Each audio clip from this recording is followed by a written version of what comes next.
So, Edgar Wright, your new movie Baby Driver was one of the big sleeper hits of the summer. I know that the movie's very personal to you, and it's taken a long time to get to the screen. So, tell us a little bit about where the idea for this came from. Well, it's funny because it's my oldest idea, really. I mean, it's way older than Shaun of the Dead, which was my sort of first breakthrough movie. I mean, I first came up with the idea when I was 21. I had made a very, I wouldn't even call it a low budget film, a no budget film when I was 20 years old, and I was moved to London for the first time. And whilst I was editing that movie, I was listening to the song which opens Baby Driver by the John Spencer Blues Explosion, Bell Bottoms. I had an audio cassette of it, and I would just listen to it over and over again.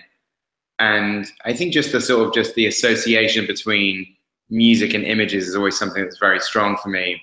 So I started imagining this car chase. I wasn't necessarily thinking of it being a film. It was more like it was a scene in something. And then really it's like having this kind of vision of this scene, which, 22 years later is very close to what I came up with then.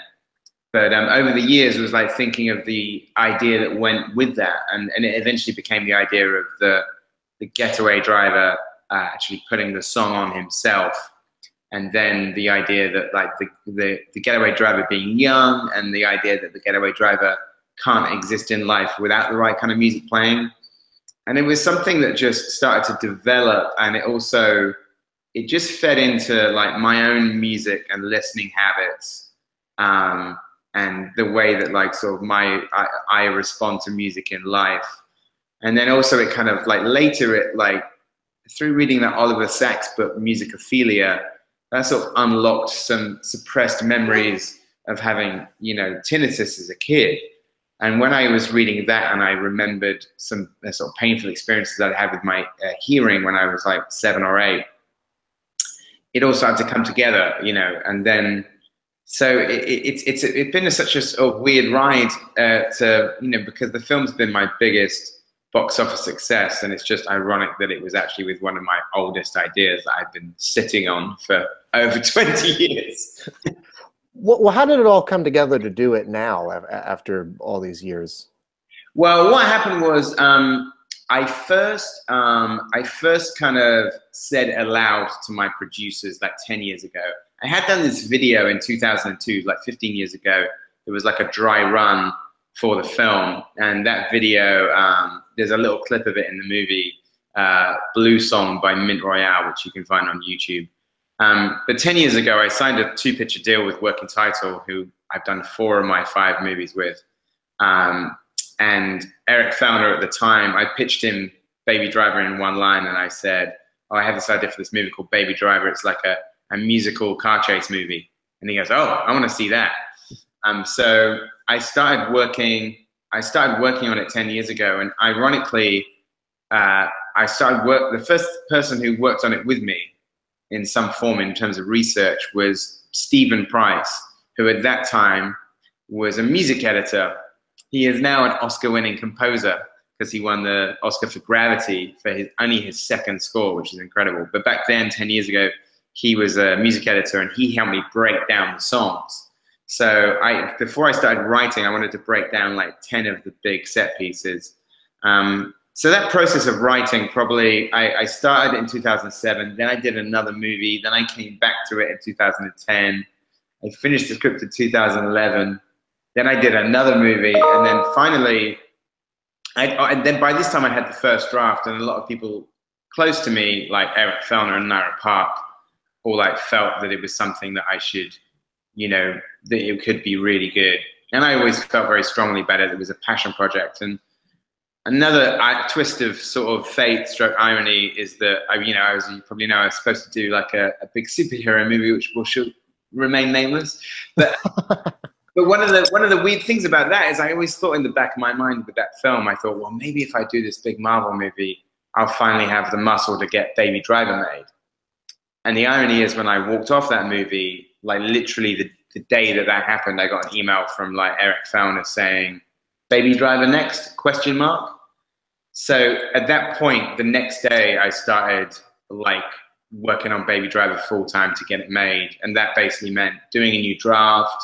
At the time, it was with Universal at that moment because they had developed it with Working Title, and I cast Ansel Elgort, and then we ended up going to a different studio with Sony. So the next year, I was basically putting the cast together, doing a new rewrite, getting the crew together, storyboarding the entire movie, trying to figure out what city it was in. So that was like a period of like a year of like it may be or maybe not happening, which was very like anxiety ridden because you're putting all of your chips on the table at that point. I guess life comes at you fast sometimes in the best ways. No, I mean, it worked out in a weird way. It worked out for the best. I mean, I don't have any regrets about that other experience and the way it's all worked out. I mean, I would be really cheesed off if I hadn't got Baby Driver. I mean, so it did put a lot of pressure on getting Baby Driver happening for sure. Mm-hmm. The music is so integral to the film. Talk about selecting the songs for it. What was that process like? I think really I picked up all of the songs are ones that I love. They're all songs that I would listen to and have in my library. And really it's just things that sort of conjure up images. So a lot of the songs that are in the big set pieces are all very like interesting songs musically in terms of they have dramatic time signatures or interesting structures. So that kind of informed a lot of the sequences, because you could kind of say, oh, this song, this cover of Tequila has this amazing drum solo with twin drummers, or this Queen track has an amazing guitar solo, or this Damned song has this amazing bass intro. So I would sort of think about it in those terms, in terms of what can I do with these sequences. And usually I think sometimes when you're picking songs, if there are songs with very specific lyrics, those not always helpful because you start thinking about what the song's saying. So a lot of the songs in Baby Driver, they're either like sort of the lyrics are not so important, or you're doing lyrics that are very much on point. And that was one of the ideas of calling the character Baby, is that there are like several hundred songs that you can kind of like use throughout the movie to recontextualize. So some of them are like songs that you're using as like to contrast with the action. Some of them are like counter scoring. And some of them you can sort of change the context of it. Like one of my favorite sequences in the movie is the one in the diner, the sort of face off with John Hamm, which is set to Barry White. Now that song is like like a love, almost like a sex song, but in the context of the scene, it becomes something a lot more sinister. So that's how I do it. But I would write the script to the songs, and when I was writing the script in order, if I got to a scene where I didn't have a song, I wouldn't start writing it until I had found that specific song. So by the end of the first draft, I had like a playlist that was about 27 tracks long. Wow. I mean, that's also a nerve-wracking thing to hand into the line producer. I look at the number of songs and go, whoa. Yeah. So there was that as well. You mentioned the location, and I mean, so many films shoot in Atlanta for tax purposes and just have it be somewhere else in the film. But you really utilize the city, and I mean, it is set in Atlanta. Why set it there? Well, I ended up working out to be a major sort of plus for the film in a way, actually, because the truth of it is that originally it was written for Los Angeles just because that's where I've lived the most in the States, and I knew it better than any other American city. But, we couldn't afford to shoot in Los Angeles. So, you start doing the tour of all the other tax break locations that might work. Like I went to Cleveland, I went to Detroit, I went to New Orleans, I went to Atlanta, and Atlanta seemed to be the most obvious one that would work. And I was a little bit reluctant at first, I'll admit, because exactly what you said is a lot of Hollywood films shoot in Atlanta, but try and double for New York or Los Angeles or San Francisco or wherever. And I didn't want to do that. And so I said when it came up and the studio was saying that Atlanta was, the best option, I said, well, let me go there and be there for a week and I'll try and get my head around it.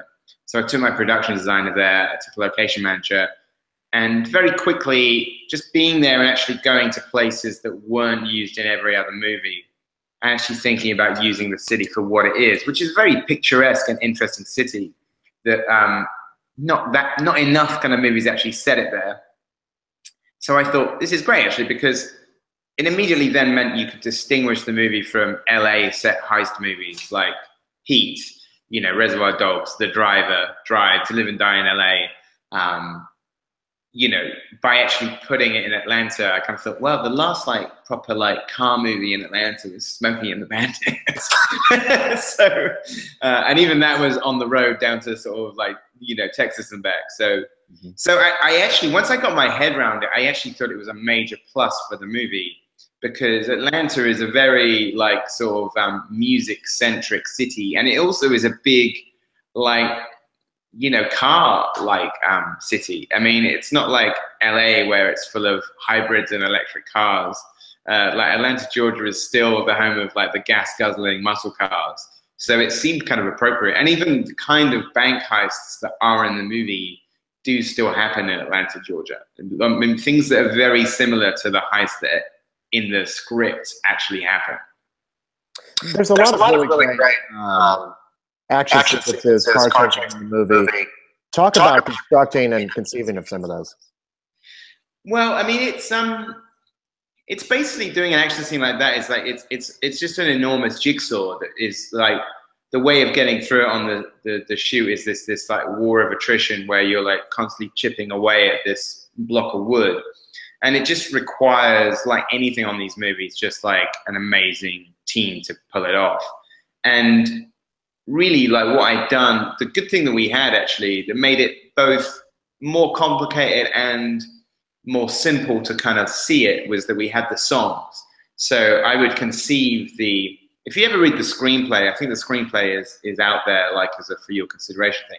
If you look at the screenplay is actually like written out to the song. So it kind of works like a beat sheet. Then I did storyboards. Then like I cut the storyboards to the songs, so I would know exactly how long the sequences are, because Bell Bottoms, the first track, for example, is 5 minutes long. So you know that's a 5-minute sequence. You're not going to make the song longer. So that was a good thing to then go to like my stunt coordinator and also the choreographer, is that you could really like cut your cloth to fit the sort of the sequence, because, you know, on some other action movies, second unit might shoot for weeks and weeks and weeks and weeks and weeks, and then they have this sequence that's like 3 times as long as it needs to be. In this case, it was like, this is the sequence, and we know exactly how many shots it's going to take to fill this 5 minutes. And so it actually made it very sort of precise. It didn't make it easier, because we're always like trying to do these very sort of precise moments, but you know, it was amazing. I mean, it wasn't easy at all. It was exhausting, but like there was always a roadmap. It's like, this is the song, you know, and this is kind of like the pieces that we need to make this work. So, you know, that was one of the things that was one of the real joys of making the movie, is this collaboration between, you know, the AD department, cinematographer, stunt department, and like a dance choreographer. Like, I think one of the things that hopefully makes the film unique is this mix between the work of like a stunt team and also like sort of a dance kind of like department, essentially. Talk a bit about the cast. I mean, you've got Ansel Elgort at the center as Baby, and you've got this great supporting cast of character actors and stars who are surrounding him. Talk about rounding out the cast. Well, that was something that I think came through once the film moved to Sony. That, you know, it was you know, I think one of the things, if I'm totally honest, is actually getting some of the bigger stars on board was a necessity based on the fact that like the budget level was like sort of not super high, but it's not a low budget film either. It's kind of like as a mid-budget film, the kind of film, mid-budget films, as you know, don't really exist anymore. Like you have either like low budget movies or you have 100 million plus. And Baby Driver was like right slap bang in the middle. And they don't really make those movies anymore. So to kind of get it green lit meant like rounding out the cast to the point where we had such an impressive ensemble. And people, you know, like sort of, I mean, like Jamie Foxx, for example, when he first came up, I thought, oh, is he going to want to do this film? Because he's like a lead and this is a supporting character. But he did want to do it, and that was amazing. So I think it was actually sort of, in a way, it ended up being a bigger starry ensemble in the film than I had originally like intended in my head, but not for the worse. I think it was like amazing. And also I think because it's an R-rated film as well, like, I mean, that's one of the things that's nice about it doing so well is that, you know, it is an R-rated mid-budget movie, and I'm just really pleased that there's still an audience for that, because those are pretty much the movies that I grew up on, you know? What made this movie so personal for you? What made it a passion project? I think just because I've always wanted, I'm such a big music fan, like music is probably my equal passion to film. And I think really just like sort of it's something that like is, you know, sometimes you have something that's kind of burning inside of you. You have this idea that you've had for years. And sometimes you can't quite articulate it, but you really have to kind of get it down on paper and then eventually make the movie. So it's one of those things where I just, when it was finally done, I couldn't believe that I had actually sort of made it, because even before I was writing it, I remember saying to a producer friend of mine, I was really frustrated trying to write it down because it was so visual and such an audio experience, like a sensory experience. And I said to my producer friend, it really made him laugh. I said, I could shoot this film tomorrow. And he said, well, what's stopping you? I said, I need to write it down first. But I think also because it's like, you know, like there are things that I mean, I am not Baby. I have never been a high-speed getaway driver. But there are lots of things that he does that are things that I do. And I think what you end up doing as a writer-director is that you, even if you don't write things that are like completely based on your experiences, you're always like in a weird way living vicariously through these characters. So I think most of my films have had that element where there's a character that is essentially me, or it's either like the locale that you're in, or the character is like has elements of you and you're living through an experience that you can never have. And that's something that I've always tried to do, is like things that I'm sort of curious about or interested in, I want to make a movie about them, because it's the closest thing that I can do to, like, I've never been a policeman, but if you make a film about the police, you kind of live through that experience. Or like, I've never been a getaway driver or even a high speed sort of like driver, but in doing so, you learn a lot about the job or even about advanced driving. So the idea of combining all of that with this movie, and also like sort of a deep love of music is my own, that is why it's a dream movie for me. And so I'm really sort of happy that like that. It's that weird thing, you know, people when they say, with directors say, oh, one for them, one for me. You know, one for the studio, one for me. I honestly think like Baby Driver is like both. It's like, so it's one for them and one for me. So I'm thrilled that it did so well, because it is something that's like a real passion project. Well, it's a great movie, Edgar Wright. Thank you so much, and congratulations. Appreciate the time. Thank you very much. Thanks for having me. Of course. Have a good one.